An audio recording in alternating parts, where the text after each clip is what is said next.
BJP सांसद मेनका गांधी के खिलाफ एफआईआर दर्ज, हथनी को लेकर दिया था बयान। केरल के पल्लक्कड़ में 27 मई को गर्भवती हथनी की हुई मौत के संदर्भ में कथित रूप से भड़काऊ टिप्पणी करने को लेकर राज्य पुलिस ने भाजपा सांसद मेनका गांधी के खिलाफ मामला दर्ज किया है। मलप्पुरम जिला पुलिस प्रमुख अब्दुल करीम यू ने बताया कि जलील नामक व्यक्ति की शिकायत के आधार पर मेनका गांधी के खिलाफ भारतीय दंड संहिता की धारा 153 यानी दंगा फैलाने की मंशा से जानबूझकर भड़काना के तहत मामला दर्ज किया गया है। शिकायत में आरोप लगाया गया है कि मेनका गांधी ने दंगा भड़काने की मंशा से मलप्पुरम के लोगों के खिलाफ आधारहीन आरोप लगाए हैं। खुलेंगे सभी सरकारी स्कूल, स्टूडेंट की रहेगी छुट्टी, शिक्षक करेंगे काम। सभी सरकारी स्कूल कॉलेज भी खोलने के आदेश दे दिए गए हैं। जिला बेसिक शिक्षा के निर्देशानुसार तत्काल प्रभाव से नियमित रूप से प्रधानाध्यापक एवं सभी शिक्षक विद्यालय में अनिवार्य रूप से उपस्थित होकर कार्य संपादित करेंगे, जबकि बच्चों की छुट्टी रहेगी और विद्यालय में शिक्षण कार्य स्थगित रहेगा। डीआरडीओ के कई कर्मचारी मिले कोरोना पॉजिटिव, 2 फ्लोर सील। देश भर में कोरोना वायरस के संक्रमण के बीच शुक्रवार को defence research and development organisation DRDO में कुछ कर्मचारियों के कोरोना से संक्रमित होने की पुष्टि हुई है। इस सूचना के बाद डीआरडीओ के 2 फ्लोर को अगले 72 घंटे के लिए सील कर दिया गया है। जिन लोगों में कोरोना का संक्रमण पाए जाने की खबर मिली है उनमें कुछ वैज्ञानिक भी शामिल हैं। WHO ने कहा भारत में बहुत तेजी से नहीं फैल रहा कोरोना।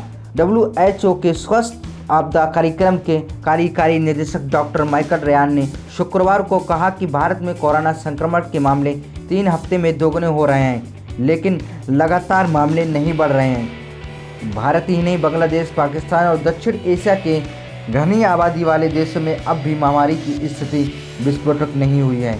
हालांकि ऐसा होने का जोखिम बना हुआ है।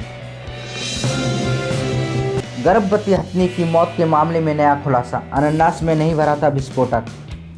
मन्नार कांड के वन्यजीव संरक्षण अधिकारी सुनील कुमार ने बताया, इस मामले में गिरफ्तार आरोपियों से पूछताछ की जा रही है। अधिकारी ने बताया कि हथनी को नारियल दिया गया या उसने खुद खाया, ये तो जांच का विषय है, लेकिन विस्फोटक भरा नारियल खाने से उसका मुंह पूरी तरह से जख्मी हो गया था। वो खाना तो छोड़िए, पानी तक नहीं पी पा रही थी। हथनी को मुंह में गंभीर चोट लगी थी, इसलिए उसने अपने आप को दर्द काफ़ी देर तक यहाँ पर खड़े रहने के बाद उसने पल्लक्कड़ के वेलियार नदी में दम तोड़ दिया। ब्रिटेन की कंपनी ने शुरू किया कोविड-19 वैक्सीन का प्रोडक्शन, तैयार करेगी 2 अरब डोज। एस्ट्राजेनेका प्लक ने संभावित कोरोना वायरस वैक्सीन की मैन्युफैक्चरिंग शुरू कर दी है। कंपनी ने बताया कि वो वैक्सीन की 2 अरब डोज तैयार करेगी। इसके लिए कंपनी ने भारत की सीरम इंस्टीट्यूट ऑफ इंडिया के साथ भी करार किया है। रेलवे श्रमिक स्पेशल ट्रेनों में जन्म लेने वाले बच्चों को देगा गिफ्ट। रेलवे अब श्रमिक स्पेशल ट्रेनों में जन्म लेने वाले शिशुओं को उपहार देगा। शुक्रवार को एक नवजात शिशु की मां को उपहार देकर रेलवे ने इस पहल की शुरुआत की।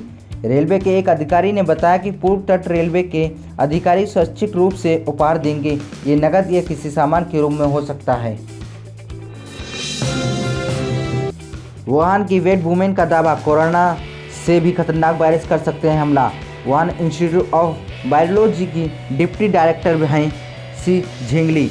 वो वायरोलॉजी लैब में पिछले 15 साल से चमगादड़ों में पाए जाने वाले वायरस पर रिसर्च कर रही हैं। इसी वजह से उन्हें चीन की बैट वुमेन भी कहा जाता है। एक टीवी इंटरव्यू में शो ने कहा है कि कोरोना वायरस से फैली महामारी तो सिर्फ ट्रेलर है, पूरी पिक्चर अभी बाकी है। शो का दावा है कि चमगादड़ों में खतरनाक किस्म के वायरस पाए जाते हैं और उनके जरिए ये तेज़ी से फैलते भी हैं। शो के मुताबिक पहले सार्स और अब कोविड-19 के लिए चमगादड़ ही जिम्मेदार हैं और ये आगे और बड़ी बीमारियां फैला सकते हैं, जिनसे लड़ने के लिए दुनिया को एकजुट होना पड़ेगा। अमेरिका में जन्मे अपने बच्चे के लिए मदद मांग रहे भारतीय। बता दें कि पिछले महीने शुरू वंदे मातरम अभियान के तहत अब तक 1.07 लाख से अधिक भारतीय स्वदेश लौट चुके हैं, लेकिन ऐसे भारतीय जिनके बच्चे वहां पैदा होने के कारण अमेरिकी नागरिक हो चुके हैं, उन्हें इसलिए भारत नहीं लाया जा सकता है क्योंकि यह अभियान सिर्फ विदेशों में बसे भारतीयों के लिए है। अमेरिका में कामकाजी वीज़ा खत्म होने के बाद अंगुराज कैलासम को अमेरिकी कानून के तहत जितनी जल्दी हो सके देश वापस लौटना है, लेकिन भारतीय कानून के तहत वो अपनी बेटी के साथ भारत वापस नहीं आ सकते हैं।